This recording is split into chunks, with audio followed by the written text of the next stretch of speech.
पास धन नहीं है तो आपका कोई नहीं है।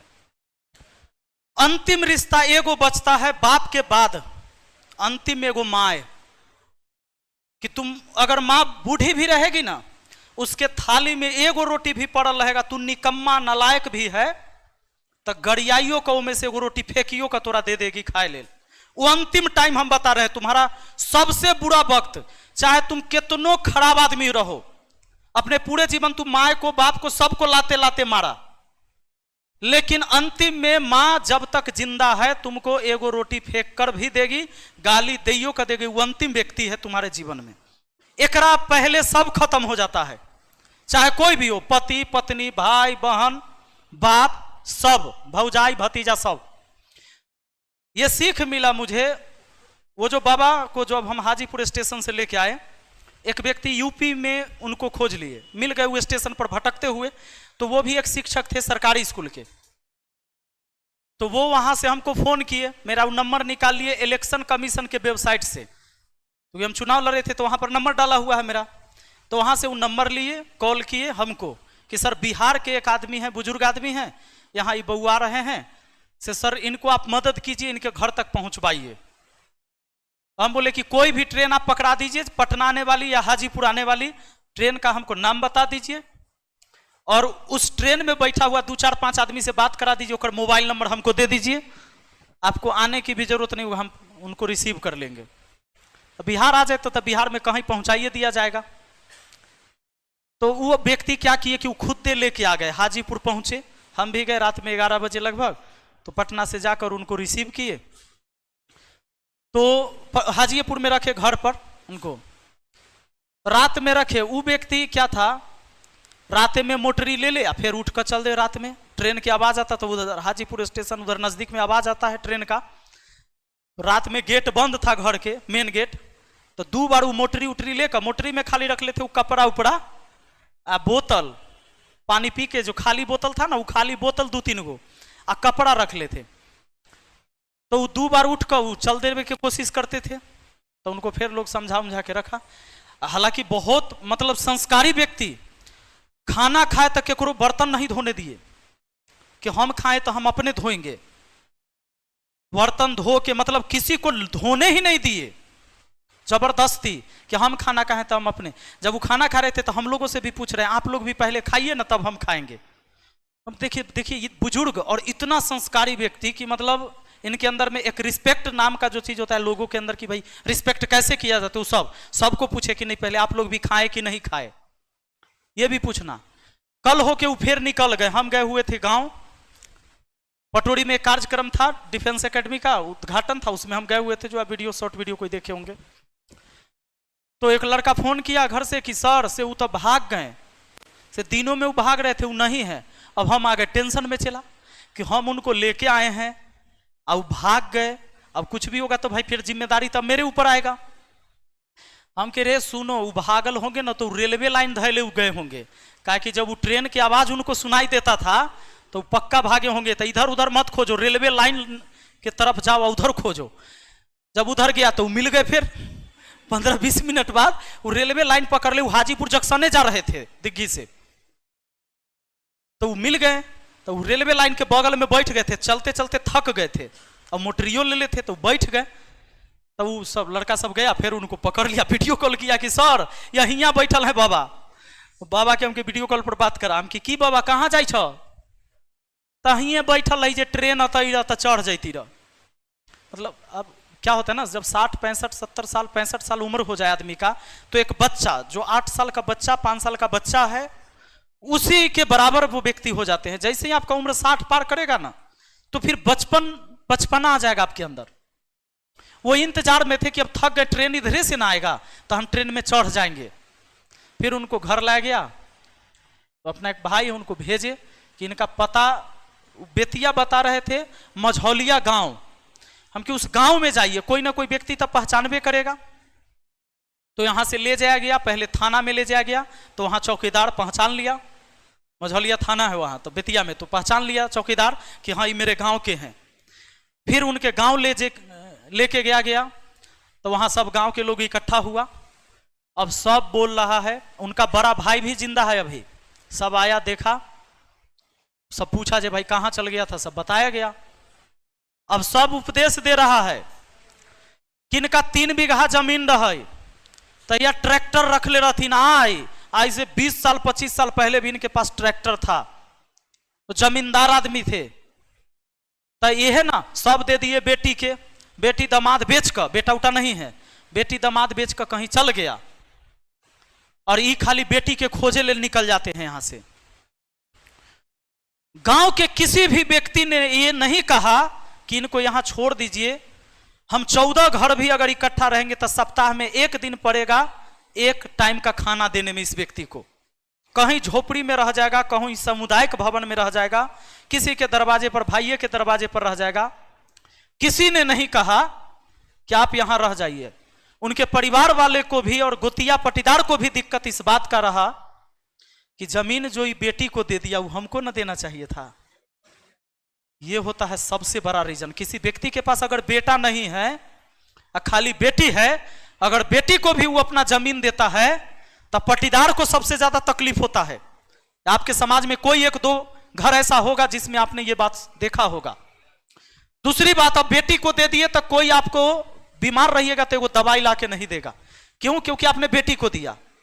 और बेटी दामाद वैसा हो जाए कि फिर अगर सब कुछ मिल गया तब बुढ़वा से कौन काम है, तो सब बेच के वहां से निकल गया, अब उसको देखने वाला कोई नहीं, तो उस व्यक्ति को फिर ला जाएगा हम कि वहां छोड़िएगा, तो फिर कहीं बेचारा को खाना उना न मिलेगा, भाग जाएगा।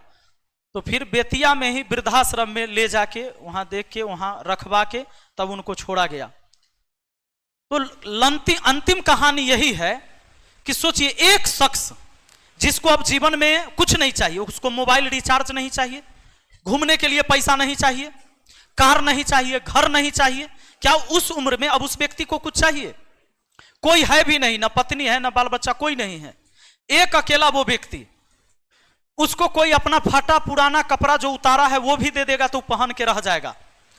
उस गांव में सिर्फ उसको 2 टाइम खाना चाहिए ना जीवन जीने के लिए, लेकिन यह भी देने के लिए उस व्यक्ति को इंसान क्यों तैयार नहीं है? क्योंकि उसके पास अब कुछ भी नहीं है। इसीलिए अगर उसके पास 2 कट्ठा जमीन भी रहता अंतिम में, तभी उसके गांव में कई आदमी आगे खड़ा हो जाता कि ना ना हम ही इनकर सेवा करबै, हम खाना पीना देबै, हम रखबै। अगर 2 कट्ठा जमीन भी रहता तब।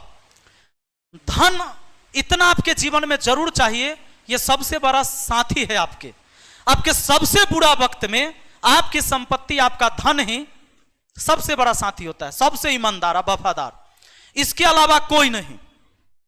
जिस व्यक्ति को सरकारी नौकरी था, पेंशन मिलता है, आजीवन पेंशन, पहले स्कीम यही ना था कि जब तक वो व्यक्ति मर ना जाए, अगर कोई आदमी है वो मरेगा तो फिर उसकी अगर पत्नी जिंदा है, पत्नी अगर 10 साल जिंदा रहती तो पत्नी को पेंशन मिलेगा, यह स्कीम था।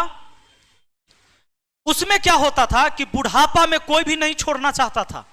4 गो बाल बच्चा है ना, तो चारों चाहता था कि अगर जिंदा करके रख, बुढ़वा के जिंदा करके रखबे तब पेंशन अबैत रहते 60,000 के महीना, खियाबे में तो 10,000 लगे, 50,000 तो बचिए जाए जी।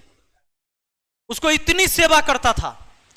अगर वो भी मर गए तब बची पत्नी, वो पत्नी का सेवा करता था, कहला कि जब तक जिंदा रहेगी ना तब तक पैसा अबैत रहेगा। इंसान इतना लालची है, तो उसकी सेवा इसलिए होता था कि आमदनी आता था।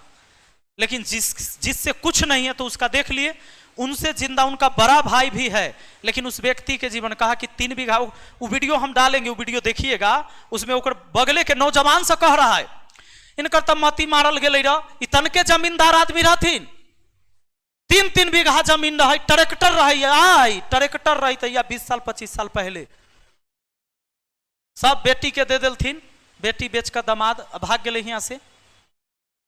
लेकिन कोई उसमें से नहीं कह रहा है, पूरे समाज घेर के खड़ा है, लेकिन किसी के जुबान से ही नहीं आ रहा है कि ठीक है भाई आप लोग जाइए, यहां पहुंचा दिए तो हमारे समाज के, हमारे परिवार के लोग हैं, हम लोग किसी तरह से रखेंगे नहीं। तो सबसे बड़ा धन है आपके जीवन में, आपके पास जो पैसा है वही सबसे बड़ा आपका दोस्त है, उसके अलावा कुछ नहीं है। कोई आपके जीवन में वफादार नहीं रहेगा अगर तुम्हारा बुरा वक्त है तब। हर कोई वफादार तुम्हारे साथ रहेगा जब तक तुम्हारे पास कुछ है। हाँ, एक रिश्ता माँ का होता है, बाप पहले लात मार के हटा देगा तुम्हारा। माँ एगो अंतिम में, माँ जिंदा रहेगी तब तक संतान को खाली देखना चाहती है। अच्छा, ये गुण सिर्फ इंसान में नहीं है, दुनिया के हर एक जानवर में, हर एक जीव में माँ के अंदर एक गुण है, बाप पहचाने ना पहचाने, माँ पहचानित रहती है। आप देखिएगा, एगो कुत्ता के बच्चा सबको भी, कुतबा सबके कोई मतलब है ओकर बच्चा है कि ना है, ओकर बच्चा नहीं ना, लेकिन देखना 5 गो 7 गो बच्चा है, ओकर माँ उ सब के ले घूमल चलेगी। देखते हो कि नहीं देखते हो? ये हंसने की बात नहीं, एक माँ के ममता की बात तुम्हें हम समझा रहे हैं। एक माँ क्या होती है इस बात को समझो। तुम बेवकूफ हो, तुम इस बात में भी हंस रहे हो, तुमको समझ में नहीं आ रहा है कि हम बात क्या कह रहे हैं। कभी तुम डिस्कवरी चैनल देखना, जंगली भैंस होता है, गाय होता है, वो बच्चा भी देती है ना, तो सिंह, बाघ, लोमड़ी, सियार, चीता, इस सब से छुप कर बच्चा देती है। वो पहले भांपती है उस क्षेत्र को कि यहां पर कोई भी मांसाहारी हिंसात्मक जानवर तो नहीं है, कि जब हम बच्चा दे तो मेरा बच्चा उस समय भाग नहीं सकेगा, तो उसको खा जाएगा। वो बहुत घूम घूम के उस अवस्था में जब वो बच्चा देने वाली रहती है, उस टाइम वो घूम घूम के पूरे जगह को समझती है, तब वो बच्चा देती है। लेकिन कोई अगर भेड़ या सियार, कोई बाघ अगर अटैक करता है, तो जब तक वो मां मर ना जाए तब तक वो बच्चा छोड़ के नहीं भागती है। भले वो लड़ने में सक्षम नहीं है, हिरन भी क्यों ना हो, एक खरगोश भी क्यों ना हो, वो अपना बच्चा छोड़ के भागवे नहीं करेगी जब तक न मर जाएगी। मां ही एक मादा होगी, वही, नर नहीं, पुरुष नहीं, उसमें से बाप नहीं, मां की जिम्मेदारी होती है। मां एक ऐसी चीज बना गया, ईश्वर ने ऐसी, प्रकृति ने एक ऐसा चीज बनाया जिसे ममता मई कहा गया, ममता का सागर कहा गया। उससे ज्यादा ममता, एक मां से ज्यादा। औरत में ममता होता है, लेकिन औरत में नहीं कहिए, मां में कहिए, उसको फिर दूसरा बच्चा में उतना ममता नहीं रहेगा। बात समझ में आ रहा हो? मां जो अपने कोख से पैदा किया ना, उसके लिए उसको रहता है सबसे ज्यादा। तो तुम्हारे जीवन में जो तुमको पैदा की, एगो वही है जो अंतिम तक, वो बुढ़ापे तक उसके आंख से रोशनी भी चली जाएगी तो किसी से पूछेगा जे फलनमा कहाँ है, तू मुचक्का भी है, लापरवाह है, तू कहीं दारू पी का भी उल्टल है ना, तैयो चिंता ओकरे रहता है कि वो कहां पड़ल है, घर आया है कि ना आया है। उसका जब तक सेंस काम करेगा तब तक एगो मां है। इसीलिए कभी भी एक बात ध्यान रखना, सबका दिल दुख जाए, कभी गलती हो जाए, अपनी मां का दिल मत दुखाया करना। एगो संसार में वही एक इकलौता है जो तुमसे निस्वार्थ प्यार किया है, उसको तुमसे कुछ नहीं चाहिए। वो जब कभी भी परेशान है तो तुम्हारे जीवन में कुछ अच्छा नहीं हुआ इसके लिए परेशान है। बाकी हर कोई तुम्हें ताना मार देगा अगर तुम अच्छा नहीं किए तो, लेकिन मां ही एगो है कि जब तुम सफल भी ना होगे ना तो कहेगा हमरा बउआ तो बहुत मेहनत करके, बहुत पढ़े में तेज रहे, मैट्रिक फर्स्ट डिवीजन कलकै, इंटरों में बढ़िया नंबर रहे, नौकरी न लगल, खाली किस्मत ठीक न रही, वही चलते एगो माँ ही है जो बात कहेगी, जबकि पूरे समाज कहेगा इतना निकम्मा था, कोनो काम क्या था, पढ़ता था जी। माँ इतनी भोले भाली होती अपने संतान के लिए, तो ये अलग चीज है।